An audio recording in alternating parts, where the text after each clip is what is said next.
Құрметті аналар мен арулар. Көктемнің көркемдігін сезіндіріп, кереметін ұғындырған 8 наурыз жылдың ең аяулы, жарқын және тамаша күні. Қалай екен? Көңіл-күйіңіз кішкене түсіп қалған шығар, мерекенің алдында? Иә, бір жарты сағаттай ма, бір сағаттай ма бір өкіріп жылап алғандай болды. Иә, көңіліңіз түспесін. Андай ғой, біз қыздар эмоциональныймыз ғой, қыздар жылап шығарамыз. Бүгін бір түк болмағандай жүрмін да. Иә, әп-әдемі розовый түсті көйлек киіп алған. Кеше жұбатым может күлкіге. Иә, сізді күлкіге бөлейтін адам келсін. Ал бал жағынан енді көңіліңізді түсірмеңіз. Иә, ештеңе етпейді. Сіз бастысы өзіңіздің қандай екеніңізді, өзіңіздің мықты екеніңізді білесіз. Сол үшін Мариямға жаман пікір жазбаңыздар. Күшті бүгінгі мерекеде күшті көңіл көтеретін күшті сөздер жазып кетіңіздер Мариямның парақшасына өтіп. Жақындар енді уайымдап сұрап жатқан енді ұлымыз бен қызымыз азымыз ауырып қалды. Больницаға апарып көрсетіп алып келіп, қазір енді машинамды алып кеттім, машинасыз жүрген едім. Лобовойымды ауыстырдым ғой. Ай, мынадай болып қалды. Ең қатты қуанған, менен қатты қуанған мынау кісі негізі. Сторис түсіретін болдым. Адам сияқты сторис түсіретін болдым деп. Енді расымен де лобовой бір жылдай жүрдік қой. Бағасын айтпай ақ қояйын. Айтсам, әкесі қымбат, кәдімгідей қымбат тұрады, жаңа ойлау керек. Енді сол үшін сақтықта қолы жоқ деп бронь пленка ордырғым келіп тұр. Оралатын жандар болса, жазыңыздар, бағасын келісіп, мәмілеге келіп бір ордырып қояйын, сөйлесіп тыныш болайын. Құрметті арулар, шаңырақтарыңыз бен өмірлеріңіз жылулыққа толы болсын. Табиғаттың әсемдігі әсемдіктеріңізді әнге бөліп, шығармашылықтарыңызға шабыт берсін. Қыздар, енді біздің мерекеміз келіп жатыр. Құттықтайын барша қыз, келіншек, әйел азаматтар. Құттықтаймын сіздерді. Мейрамдарыңызбен әр қыз баласына, әр әйелге мен әйел бақытын тілеймін. Ең бірінші әйел бақыты. Барлықтарыңыз бақытқа лайықсыздар. Әдемі болып, құлпырып, өздеріңізге қарап күшті болып жүріңіздер. Өздеріңізді жақсы көріңіздер. Главное, сол кезде сіздерді басқа адамды жақсы көреді қыздар. Сол үшін сәттілік, сен удача, көңіл күйлеріңіз түспесін, әдемі болып жүре беріңіздер. Қыздар сондай әдемі болып тұр бүгін бізде. Барлығы көйлекпен Айдана деген красавица мына жерде, Айсұлу деген красавица мына жерде. Айгүл. Біздің мисс болашақ деп айтсам қалай болады екен? Құрметті аналар, әпкелер, қарындастар, арулар, келе жатқан мерекелеріңізбен шын жүректен құттықтаймын. Ендеріңізге саулық болсын, әйел бақытын сезініңіздер. Біз енді гастрольдермен жүрміз, ары бүгін стористардың бәрі разговорный стористар болады. Разговорный әңгімеге байланысты біраз болды сторис самағалы. Сол үшін құттықтап қойын деп құттықтаймын шын жүректен.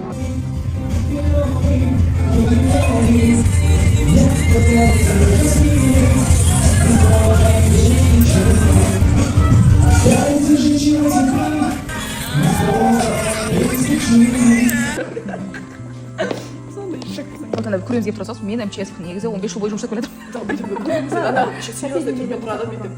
Сіздің аяғыңызда ауырған. Сіздің көңіл-күйіңіз қалай? Өте тамаша. Барлықтарыңызға қайырлы күн. Келіп жеткен 8 наурыз әйелдер мейрамымен шын жүректен құттықтаймын.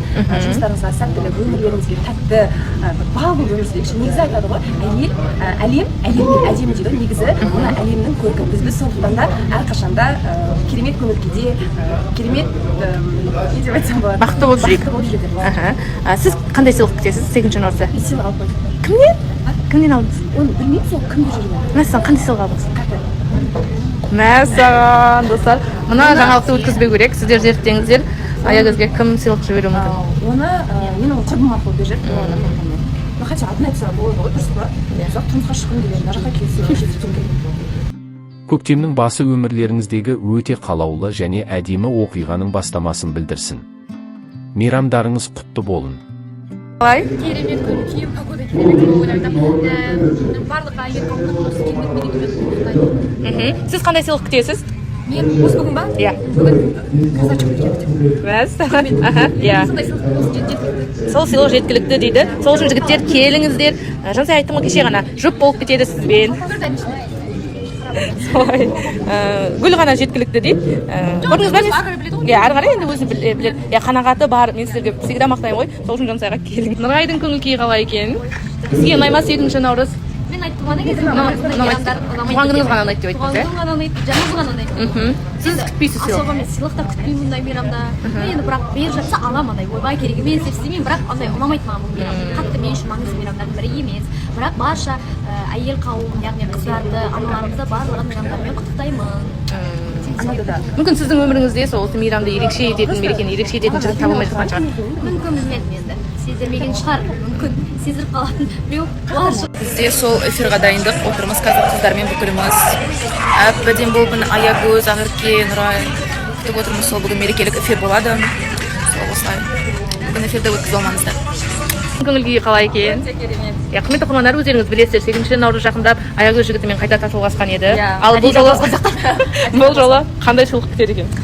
Ой, білмеймін енді, по-любому енді жігіттің жағдайына қарай көсілемін мен.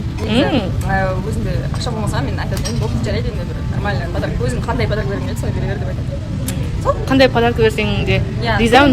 Бірақ ертең мынауың бірақ болмады деп тұрмайсыз ба? Жоқ, ондай. Алып келгеннен кейін. Әлішер түсініп тұрмын, себебі қазір онда қиын жағдай болып жатыр. Сондықтан қазір сағыз әкеліп берсе, сағыз әкеліп берсе шайлап жүре беремін. Солай. Сол сондай кірсатынан қарапайым адаммын ғой мен. Мәссаған не деген теңеу. Осындай ғажайып күнде барлық ғаламды әсемдікпен нұрландырған тамаша әйелдер мерекесінде тек көтеріңкі көңіл күй, шексіз бақыт және зор денсаулық тілегіміз келеді. Жаныңыз жадырап, болмысыңыз биіктеп, сіздің көңіліңізге бір жарған махаббатыңыз мәңгілік үйлесіммен өрнектелсін. Арайлап атқан әрбір таң тек қуаныш әкелсін.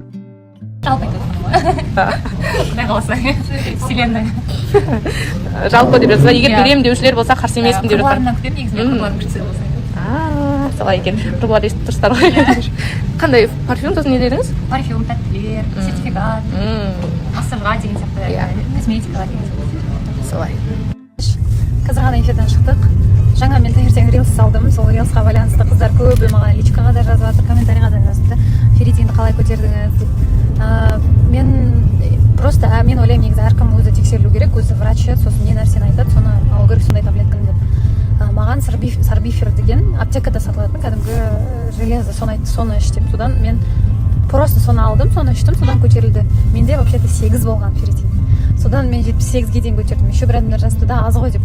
Просто надо еще дальше пайдалана беру керек, әрі қарай іше беру керек. Сондықтан да ол маған салыстырмалы түрде бұл жетістік. Ешкімге андай кеңес беріп жатқан жоқпын.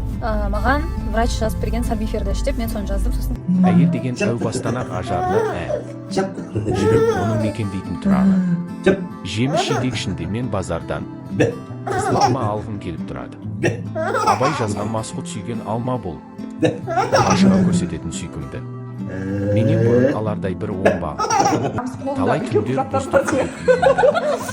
Әлсіз ғана сәл соғысы. Қас мықтының даңқын көкке жаяды ел. Қуанышты бөлісетін еркек көп. Ал қайғыны бөлісетін тек әйел. Мына бір сөз кетпеген Әлмисақтан мәлім жай болғаламға. Біз сөз кетегін Әйел бізді қудырғанда жұмақтан. өрт сөндіруші ханымға береміз. Түбімізге жеткен дағы сол алма.